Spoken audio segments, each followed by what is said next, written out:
Hello everyone, welcome to कलयुग पाठशाला। जैसा कि आप सभी जानते हैं कि हम आधुनिक कला पढ़ रहे थे, जिसमें हमने पैक ग्रुप की शुरुआत की थी, जिसमें हमने पैक ग्रुप के बारे में जाना, पैक ग्रुप के कलाकारों के बारे में जाना। इसी श्रृंखला को आगे बढ़ाते हुए हम पैक ग्रुप के अन्य कलाकार को जानेंगे। तो चलिए स्टार्ट करते हैं। हमारे आज के कलाकार हैं KH आरा, यानी कृष्ण हवलाजी आरा। कौन है? कृष्ण हवलाजी आरा। चलिए स्टार्ट करते हैं।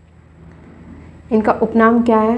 तो इनका उपनाम है किशन, यानी इन्हें किशन कह के भी पुकारा जाता था। क्या कह के पुकारा जाता था? किशन कह के भी पुकारा जाता था। ठीक है।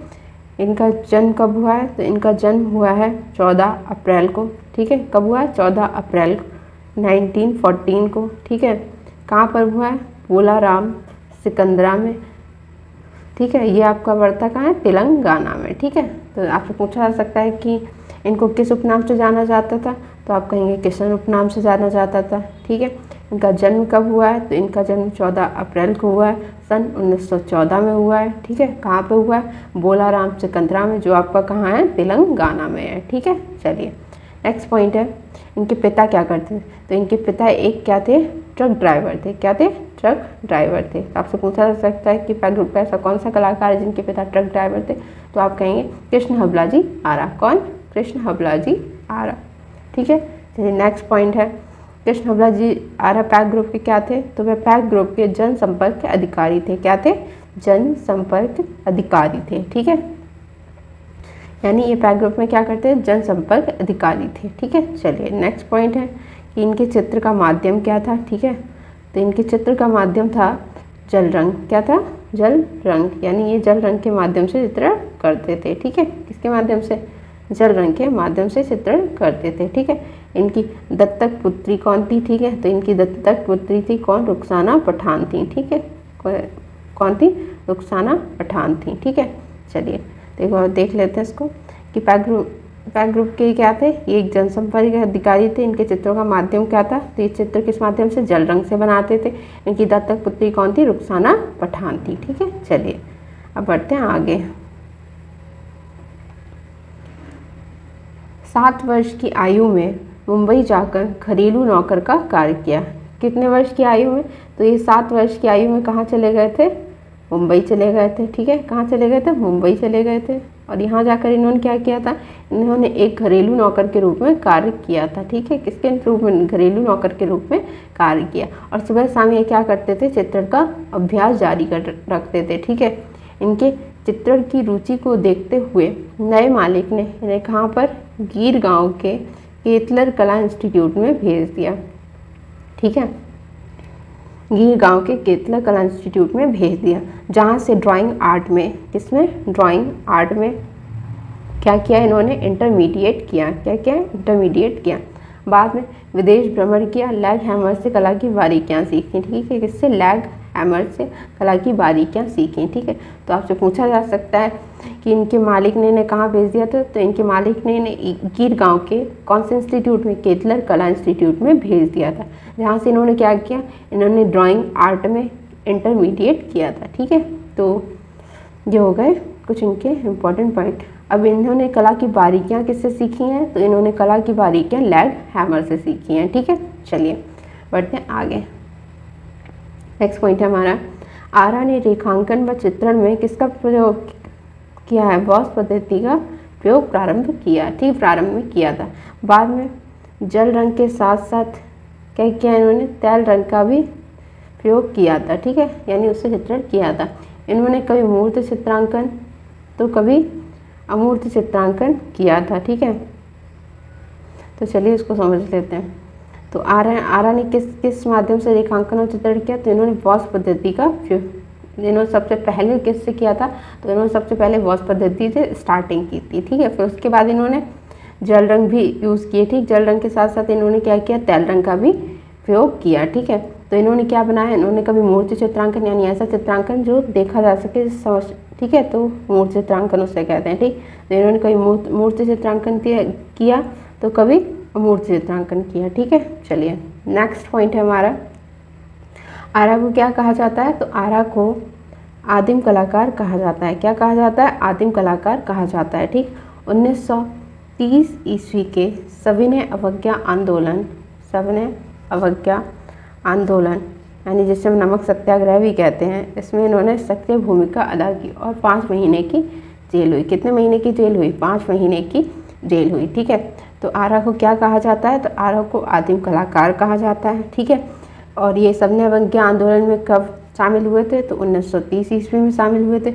या ये पूछा जा सकता है कि 1930 ईस्वी में कृष्ण हवला जी किस आंदोलन से जुड़े थे? तो सविनय अवज्ञा आंदोलन से जुड़े थे, जिसे हम क्या कहते हैं? नमक सत्याग्रह भी कहते हैं। ठीक है, इसमें इन्होंने सक्रिय भूमिका अदा की और इसी में इन्होंने 5 महीने की जेल हुई। ठीक है, तो पैग ग्रुप का ऐसा कौन सा कलाकार है जो जेल गया था 5 महीने के लिए? तो आप क्या कहेंगे? कृष्ण हवला जी आरा है। ठीक है, चलिए नेक्स्ट पॉइंट है हमारा, आरा अविवाहित रहे। ठीक है, क्या आरा अविवाहित रहे? सबसे पहले तो एक मिनट इम्पॉर्टेंट जो था वो उसको आप एक पॉइंट आपको ये इम्पोर्टेंट हो गया कि आरा को क्या कहा जाता है? आदिम कलाकार कहा जाता है और ये किस आंदोलन से जुड़े? ठीक है, ये इम्पोर्टेंट हो गया। अब चलते हैं नेक्स्ट पॉइंट। ठीक है, आरा क्या थे? आरा अविवाहित रहे। ठीक है, ये भी एक इम्पोर्टेंट पॉइंट है क्योंकि आपसे पूछा जा सकता है कि पैग ग्रुप का ऐसा कौन सा कलाकार था जो अविवाहित था? ठीक है, तो वो थे आरा। ठीक है, आरा क्या रहे? अविवाहित रहे। ठीक है, आरा की प्रसिद्धि का कारण क्या था? स्थिर चित्रण। ठीक है, स्थिर चित्रण। तत्पश्चात क्या था? नग्नाकृतियाँ रही थी। उसके बाद इन्होंने क्या बनाया? नग्न आकृतियाँ बनाई। ठीक है, उसके निर्वसना शीर्षक में 50 नग्न चित्र बनाए। कितने? 50 नग्न चित्र बनाए। ठीक, तो आरा क्या थे? आरा अविवाहित थे। ये बहुत इंपॉर्टेंट है, यहाँ से बनता है क्वेश्चन। ठीक है, इन्होंने किस तरह का चित्रण किया? तो इन्होंने स्थिर चित्रण किया और उसके बाद किसका? नग्नाकृतियों का चित्रण किया। ठीक है, और निर्वसना शीर्षक से इन्होंने कितने? 50 नग्न चित्र बनाए। तो सबसे पहला पूछा जा सकता है कि निर्वसना किसका है? तो आप कहेंगे कृष्ण हवला जी आरा। इसमें इन्होंने कितने चित्र बनाए? तो इन्होंने 50 नग्न चित्र बनाए। ठीक है, ये बहुत इंपॉर्टेंट है। नेक्स्ट है हमारा 1942 ईस्वी में। कब? 1942 ईस्वी में पहली बार वन मैन शो यानी एक ही व्यक्ति का शो मुंबई में आयोजित हुआ। ठीक है, तो कब वन मैन शो कब आयोजित हुआ? तो 1942 में हुआ। ठीक है, किसने आयोजित किया था? तो कृष्ण हवला जी आरा ने किया था। कहाँ पे किया था? मुंबई में। ठीक है, और वन मैन शो क्यों कहा जाता है? क्योंकि इन्होंने अकेले ये आयोजित किया था। ठीक है, चलिए नेक्स्ट पॉइंट है, ये भी इम्पोर्टेंट हो जाता है बहुत। ठीक है, नेक्स्ट पॉइंट है, आरा की प्रथम कला प्रदर्शनी कहाँ हुई थी? ठीक है, तो आरा की प्रथम कला प्रदर्शनी 1942 ईस्वी में कहाँ हुई थी? चेतना रेस्टोरेंट मुंबई में हुई थी। कहाँ पर? चेतना रेस्टोरेंट मुंबई में हुई थी। ठीक है, तो आपसे पूछा जा सकता है कि इनकी पहली प्रदर्शनी कब हुई है? 1942 में। कहाँ हुई है? चेतना रेस्टोरेंट मुंबई में हुई है। ठीक, चलिए नेक्स्ट पॉइंट है 1944 ईस्वी में। कब? 1944 ईस्वी में आरा को चित्र कौन सा? मराठा बैटल। ठीक है, मराठा बैटल जो इन्होंने किससे बनाया था? जल रंग से बनाया था।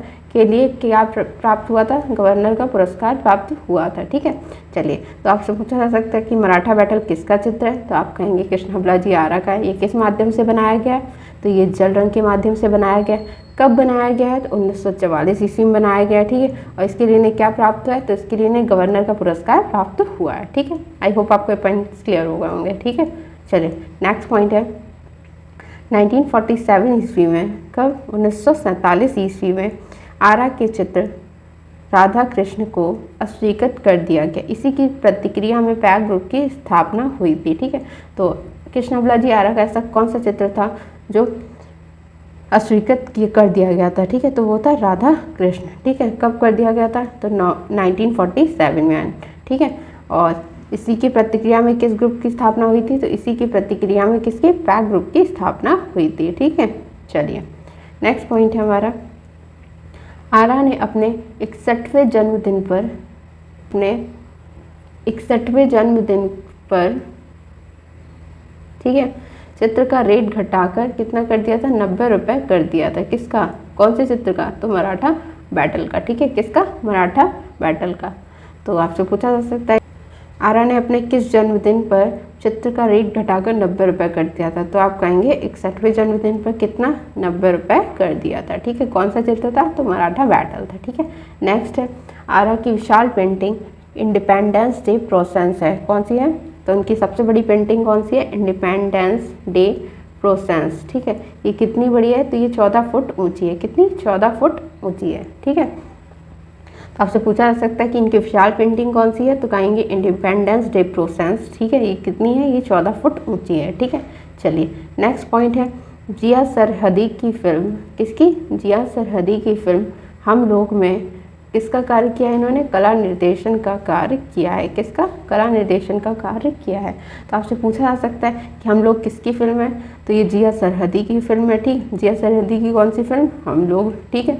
उसमें कृष्ण अवला जी आर्या ने किस रूप में कार्य किया है, तो इन्होंने कला निर्देशन के रूप में कार्य किया है, ठीक है। ये बहुत इंपॉर्टेंट पॉइंट है, इसको इंपॉर्टेंट मार्क कर लेंगे और इनकी विशाल पेंटिंग जो है उसको इंपॉर्टेंट मार्क कर देंगे, ठीक है। चलिए नेक्स्ट पॉइंट है हमारा वर्ष 1963 ईस्वी में, ठीक है, आर्या ने मुंबई में, कहाँ पर? मुंबई में ब्लैक न्यूड चित्र श्रृंखला को प्रदर्शित किया। तो सबसे पहले न्यूड चित्र श्रृंखला किसकी है, ठीक है? ब्लैक न्यूड चित्र श्रृंखला है किसकी? कृष्ण हवला जी आर्या की, ठीक है। ये कहाँ बनाई गई? तो ये मुंबई में बनाई गई, ठीक है। कब बनाई गई? 1963 ईस्वी में बनाई गई, ठीक है। चलिए नेक्स्ट पॉइंट है, तो ये इंपॉर्टेंट है जी, ठीक है। ब्लैक न्यूड किसकी है? ये बहुत इंपॉर्टेंट है, ठीक है। चलिए नेक्स्ट पॉइंट है आर्या को क्या कहा जाता है? स्टिल लाइफ विशेषज्ञ कहा जाता है। कैसा? स्टिल लाइफ विशेषज्ञ कहा जाता है। इन्होंने क्या व्यक्ति चित्र बनाए, दृश्य चित्र बनाए और नग्न स्त्रियों के चित्र ज़्यादातर बनाए हैं। किसके? नग्न स्त्रियों के चित्र ज़्यादातर बनाए हैं, ठीक है। तो आर्या को क्या कहा जाता है? तो इनको स्टिल लाइफ विशेषज्ञ कहा जाता है, ठीक है। इन्होंने किस किस के चित्र बनाए? तो इन्होंने व्यक्ति चित्र बनाए हैं, दृश्य चित्र भी बनाए हैं और नग्न स्त्रियों के चित्र ज़्यादातर बनाए हैं, ठीक है। क्योंकि इनकी ब्लैक न्यूड हो गई, निर्वसना हो गई, ये सारी कैसी नग्नाकृतियों से संबंधित इनके चित्रण हैं, ठीक है। चलिए अब इनके कुछ प्रमुख चित्र हैं, ठीक है। तो चलिए अब इनको देख लेते हैं, ठीक है। इनके प्रमुख चित्रों में कौन कौन से हैं? हरा सेब है, ठीक है। लाल मेज, चीनी बर्तन, ठीक है। तो हरा सेब है जो किस पर रखा है? लाल मेज पर रखा है, ठीक है। और कैसा बर्तन है? चीनी बर्तन है, ठीक है। और टोकरे में रखे पात्र, ठीक है। नेक्स्ट है राधा कृष्ण, पनघट पर प्रातःकालीन नाश्ते की मेज, ठीक है। कहाँ पर? पनघट पर। उन्मुक्त घोड़ों के सर पर दौड़, चक्की पीसने वाली नर्तकी, ठीक है। चलिए इनको देख लेते हैं। तो हरा सेब हो गया, ठीक है। कौन सा? हरा सेब, लाल मेज, चीनी बर्तन, टोकरे में रखे पात्र, राधा कृष्ण, पनघट पर प्रातःकालीन नाश्ते की मेज, ये इम्पोर्टेंट हो गया। और उन्मुक्त घोड़ों की सर पर दौड़, ये इम्पोर्टेंट हो गया बहुत, ठीक है। नेक्स्ट है चक्की पीसने वाली और नर्तकी, ठीक है। तो आपसे ये चित्र पूछे जा सकते हैं, ठीक है। जो इम्पोर्टेंट है वो अच्छे से तैयार कर लीजिएगा, ठीक है। तो ये हो गए कृष्ण हवला जी आर्या, ठीक है। तो इनसे रिलेटेड जितने इंपॉर्टेंट पॉइंट्स थे मैंने आपको सभी बता दिए हैं, ठीक है। तो आप इसको अच्छे से तैयार कर लीजिएगा। चलिए मिलते हैं नेक्स्ट वीडियो में एक नए टॉपिक के साथ, तब तक के लिए थैंक यू।